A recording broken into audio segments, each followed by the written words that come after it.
मेरा इसमें कहना होगा कि जैसे सिलेबस के अकॉर्डिंग अगर आपके पास टाइम है तो पूरा पढ़ लीजिए, और अगर आपके पास टाइम नहीं है तब फिर वो देखिए क्वेश्चन का पैटर्न कैसा है, उसके अनुसार टॉपिक पढ़िए।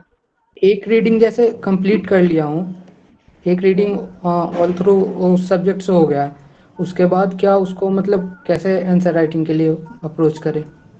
अब सीधा अपने आंसर राइटिंग पे आ जाइए, क्योंकि जितना आप ज्यादा आंसर राइटिंग करेंगे उतना ही बेटर रहेगा। हर टाइप के क्वेश्चन पे आंसर राइटिंग कर लीजिए जब आपने पढ़ रीडिंग कर लिया है तो।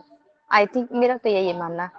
और सालनी आप बताइए, और नहीं तो सर बताएंगे कि नहीं क्या नहीं होना सुमन, चाहिए। बिल्कुल सही बोल रहे हैं आप। Topic wise will be better, क्योंकि एक बार ना पूरा सिलेबस कर लेंगे तो आपको पता ही नहीं चलेगा कि आपका कौन सा एरिया वीक है, या किस एरिया में आप चीजें भूल रहे हैं, किस एरिया में आपको फैक्ट एंड फिगर की जरूरत है। वो नहीं पता चल पाएगा आपको पूरा सिलेबस कवर करने के चक्कर में। तो आप टॉपिक देखिए, प्रीवियस ईयर उठाइए और देखिए कि कौन से क्वेश्चन है जो फ्रिक्वेंटली पूछे गए, क्योंकि एक आध क्वेश्चन वो रिपीट करता ही है।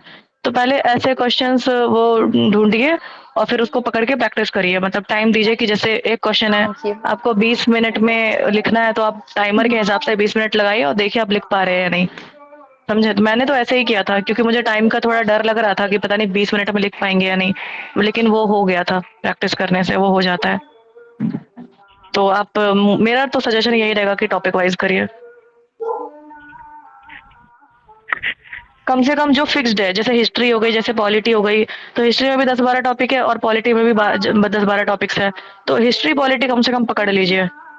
उसके बाद आप वो तो बाकी चीजें तो डायनेमिक है, वो तो न्यूज़पेपर वगैरह से होगा, लेकिन जो फिक्स्ड चीजें हैं उनको पकड़ लीजिए। बिल्कुल, नेक्स्ट क्वेश्चन जल्दी से। हेलो।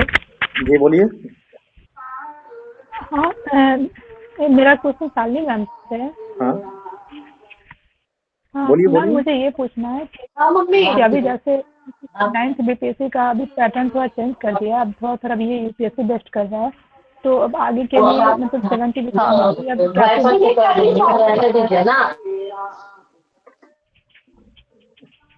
क्या था 69th पेज चेंज हो गया, नहीं समझ पाए, थोड़ा सा बताइए फिर से। जैसे अभी 69th बीपीएससी का भी एग्जाम हुआ है, हम्म पीटी का। हम्म तो उसमें अभी मतलब एग्जाम का थोड़ा सा वो चेंज कर दिया, मतलब हम्म थोड़ा उसका क्वेश्चन पूछने का, जैसे पहले साइंस और टेक्स्ट बिल्कुल नहीं बिल्कुल। पूछा था, बट अब साइंस और टेक्स्ट भी इंक्लूड कर दिया है। तो अब 70 बीपीएससी के लिए कैसे, मतलब इसका स्ट्रेटजी क्या रखे जिससे कि मेरा प्रीलिम्स क्वालिफाई हो जाए। आंसर राइटिंग के लिए 69th मेंस में क्या स्ट्रेटजी रखें, ये ना? नहीं नहीं, 70 के 70th में, लिए ठीक है। 70। ठीक है, 70th math yes sir. Mains में आंसर राइटिंग का अप्रोच बता दो। और प्री के लिए भी सर। ओके। आंसर राइटिंग का अप्रोच आपका वही होना चाहिए, जैसे आपका ना ये जैसे शॉर्ट क्वेश्चंस होते हैं और लॉन्ग क्वेश्चंस होते हैं। तो आप पहले तो लॉन्ग क्वेश्चन अटैक करिए, क्योंकि मान लीजिए कि लिखते लिखते अगर आपका अगर एक आधा शॉर्ट क्वेश्चन छूट जाता है, तो आपका 8 या 7 नंबर का लॉस होगा। लेकिन अगर आप ज्यादा शॉर्ट नोट्स को बेस्ट बनाने के चक्कर में लॉन्ग क्वेश्चन छोड़ देते हैं एक भी, तो डायरेक्ट 38 नंबर का लॉस होगा। तो लॉन्ग क्वेश्चन को आप पहले अटैक करिए, उसको बेस्ट लिखिए, क्योंकि शुरू शुरू में दिमाग एकदम फ्रेश रहता है तो अच्छा पेन चलता है। तो आप उसको पहले लिख लीजिए और फिर बाद में आप शॉर्ट नोट्स पे आइए।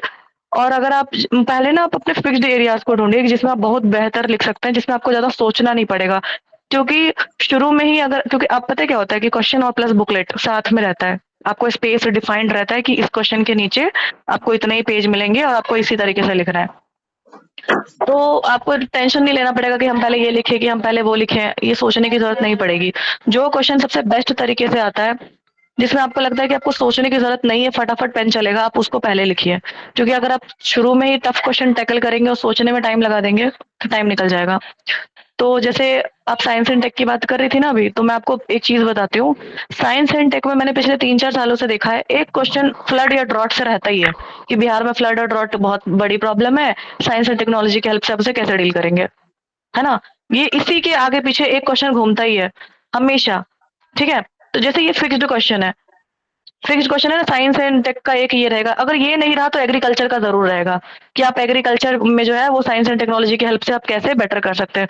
तो उसमें आप लिखिए, नैनो टेक्नोलॉजी से हम ये कर सकते हैं, 5G टेक्नोलॉजी से हम ये कर सकते हैं, आर्टिफिशियल इंटेलिजेंस से हम ये कर सकते हैं। तो आप इस तरीके की चीजें दीजिए, तो उसमें ना आपको डिफाइंड रहेगा। ये दो क्वेश्चन में से एक क्वेश्चन डेफिनेटली रहता है। तो आप उसको प्रिपेयर कर लीजिए माइंड में, एक पूरा चार्ट बना लीजिए माइंड में, कि जैसे ये क्वेश्चन आएगा तो मैं ऐसे लिख दूंगी 4 पन्ने में, खत्म। और ये हमेशा लॉन्ग में आएगा, ये शॉर्ट में नहीं आता है, लॉन्ग में ही आएगा। तो ये क्लियर। अब जैसे जैसे ऐसे ऐसे 2-3 क्वेश्चन आप कर लेंगे ना तो कॉन्फिडेंस बढ़ जाएगा पेपर में। फिर वो क्वेश्चंस भी आपसे हो जाएंगे जो आपको नहीं आ रहे होते हैं, वो उसमें भी आप कुछ ना कुछ लिख देंगे। समझ में आया? तो आपका ये अप्रोच होना चाहिए, बहुत पॉजिटिव अप्रोच होना चाहिए पेपर में।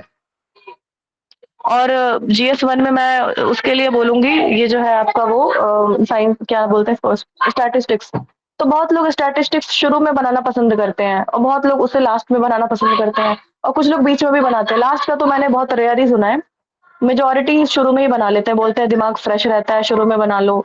बट मैंने उल्टा किया था, मैंने एकदम लास्ट में बनाया था, क्योंकि मेरी राइटिंग वाली जो कैपेसिटी है ना वो अच्छी थी। तो मैंने सोचा मौर्यन आर्ट, चंपारण, संथाल, ये सब इजी इजी क्वेश्चन है, तो इनको पहले निपटाओ। वो निपटा दिया। फिर उसके बाद क्वाड का क्वेश्चन आया था, रशिया यूक्रेन आया था, वन नेशन वन इलेक्शन आया था। मैंने कहा ये सब इजी इजी है, इनको लिख लो, कॉन्फिडेंस आ जाएगा। तो वो लिख लिया पूरा। फिर लास्ट में आराम से फ्रेश माइंड से, मेरे पास 1 घंटा बचा हुआ था, आराम से बनाया। और एट लास्ट GS1 में मेरे पास 14 से 15 मिनट बचे हुए थे। पेपर बच्चों का छूट गया, बट मेरा 14-15 मिनट पहले पेपर हो गया था GS1 का। तो अगर आप इस तरीके से चलेंगे ना, एक ऐसा अप्रोच बना के, तो मुझे लगता है